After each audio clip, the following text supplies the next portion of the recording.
The festival of TCL continues, and this time, we're reviewing their mid-range model, the TCL QM7K.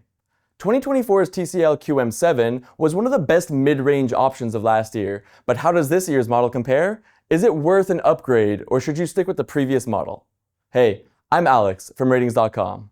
As great as the TCL QM7K is, it currently has one flaw: value.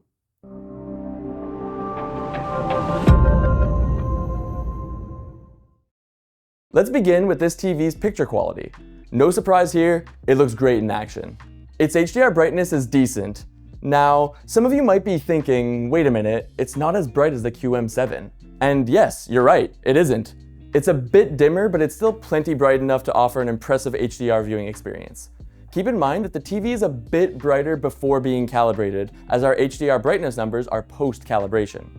Some of you might be comparing the HDR brightness photo of the QM7 to those of the new QM7K and thinking, hey, so the QM7 is brighter, but the photos on the QM7K look better somehow? Why is that? Oh, that's because of the TV's fantastic contrast. That's where the QM7K really shines, and it easily makes up for its slightly lower HDR brightness. The TV's blacks always stay extremely deep, and it really makes HDR highlights pop. That said, the TV's black levels aren't perfect. As deep as those blacks are, there is some noticeable blooming around bright highlights.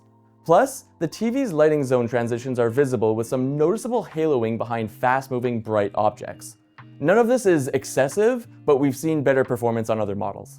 Okay, so it's not super bright in HDR, but at least its HDR brightness is very accurate, even if it's a bit weird. Just look at this curve. Notice something?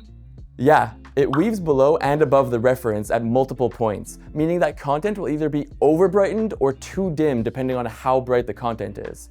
It's not optimal, however it does stay very close to the curve, so it mostly respects the content creator's intent. This is one colorful TV. It has great color volume with dark, saturated colors due to the TV's fantastic contrast. However, because of its slightly lower HDR brightness, the TV does struggle a bit with bright magentas. Unfortunately, the TV isn't very accurate when it comes to HDR colors. Its white balance is off, blues are overrepresented in mid-grays, and brighter, which makes the TV's color temperature extremely cold. There are also some noticeable color mapping issues in most colors. In SDR, this TV is very bright, easily bright enough even for well-lit rooms. Especially when paired with its good total reflected light, this TV is very capable of dealing with ambient light source as well. You really don't need to be in a dim room to enjoy your content on this TV. That said, you might want to avoid placing lights directly opposite of the screen, as the TV struggles more with this type of glare, although it does reduce their intensity somewhat. You'll still notice reflections, and this is especially apparent in darker scenes.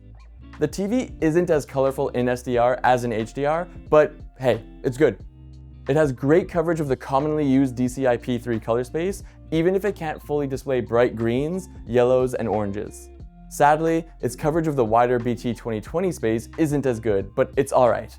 The only color it's capable of fully displaying here is some magentas. Thankfully, it's far more accurate in SDR than in HDR.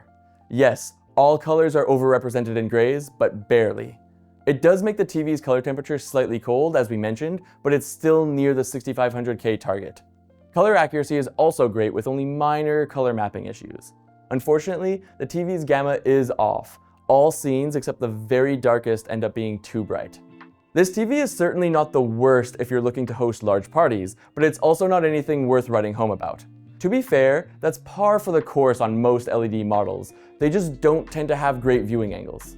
Still, most people are likely to be satisfied unless they're used to watching OLEDs all day. Ultimately, this TV dims considerably at an angle, but at least its colors don't shift. They just become really dark. Overall, it's alright. When it comes to processing, this TV is quite good. It excels at cleaning up any artifacts when watching low bitrate content. Yeah, there's some minor loss of detail, but it's hard to notice any resulting macro blocking. Its upscaling isn't quite as good, but it's decent. Like with many TVs, finer details are a bit harder to make out, but the overall presentation looks clean.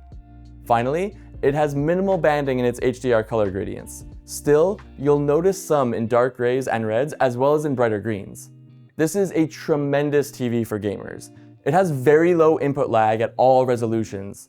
and it has a ton of gaming features, including 4K at 144Hz and 1080p at 288Hz support with VRR.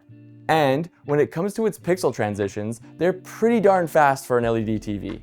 If you're coming from an OLED, you'll notice some obvious blurring here and there, but for anyone used to LED TVs, yeah, this is a fast TV. This TV supports Dolby Vision and HDR10+, and it passes advanced Dolby and DTS audio formats through its eARC port.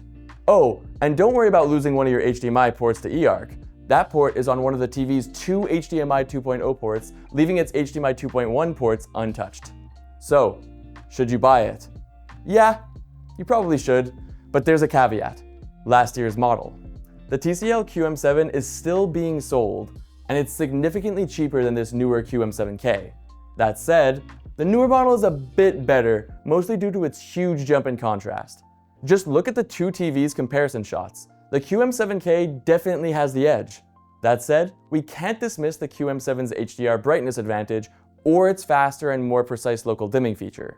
And we also can't dismiss its biggest advantage, price. The new model is significantly more expensive, making it hard to recommend over last year's model, at least as long as that model is still available.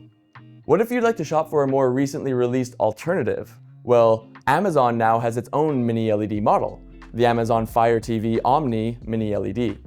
It came out last year, but it's likely to be sold throughout this year as well, and it's quite good. It's even brighter than the TCL in HDR. It's also more accurate in HDR out of the box, even if it isn't quite as colorful as the TCL. Its HDR brightness accuracy is also not quite up to par, even though it scores decently. The two TVs trade blows on image processing, but the TCL has the advantage in one key area: contrast. Yeah, its fantastic contrast ratio comes to the rescue once again. It's really hard to deny how fantastic darker scenes look on this TV.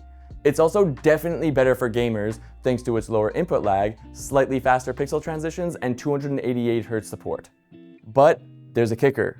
The Amazon TV is slightly cheaper. That's a tough one. We'll say that for most people shopping for a good TV without any particular requirement, they'll be very impressed with it. And it's bound to be sold for an even lower price during one of Amazon's routine Prime sales. Conversely, if you know your TVs and you're looking for the best product possible at a particular price point, it's really hard to beat that contrast on the TCL. That's it for our look at the TCL QM7K.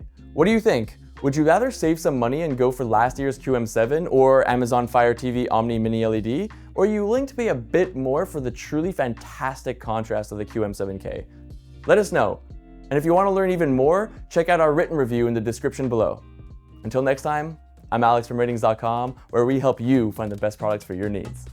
Boom, boom, boom, boom, boom, boom, boom. I'm totally playing that at the same time. And we can't. Whoops. We also can't. And we also can't dismiss its biggest advantage. Advantage. Whatever I had said before.